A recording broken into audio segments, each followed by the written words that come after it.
Hello hi అండి. మొన్న September 20వ తారీఖు నుంచి జిఎస్టీ రద్దు చేశారు కదా, దీని మీద ఏమైనా తగ్గించరు. ఎందుకంటే మన రాజ్యాంగంలోనే లేదు.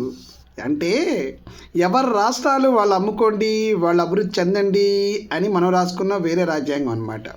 అంటే వాళ్ళకే ఇండివిజువాలిటీ ఇస్తారు. మీరు ఎంత సంపాదించుకోండి, తగ్గించుకుంటే మీ ఇష్టం, మీ ఆరోగ్యాలతో మాకు సంబంధం లేదు అని ఒక ఆల్కహాల్ తప్పు కాబట్టి అలా పెట్టారు. అంటే ఒక ఆల్కహాలు ఒక బీరు తీసుకున్నాం అనుకోండి, ఒక బీరు 200 రూపీస్ అనుకోండి, అంటే 144 రూపీస్ ట్యాక్స్ అనమాట. 56 రూపాయలు ప్రాఫిట్ అండ్ మ్యానుఫ్యాక్చర్ ఛార్జెస్ పడతాయి. నీకు తెలుసా మీకు? అంటే 144, ఒక 200 రూపాయలు 144% తీసుకుంటున్నారు. చూసారా?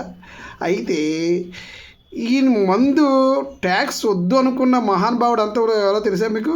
స్వర్గీయ ఎన్టీఆర్ గారు. ఆయనే ధైర్యంగా మందు ఆపి ఆ ట్యాక్స్ కూడా వద్దనుకున్నాడు ఆయన. ఓకే, దేని మీద తగ్గించారు తెలుసా? కార్నర్స్ మీద తగ్గించారు బేట, 0 చేశారు. ఎందుకు అనుకున్నారు?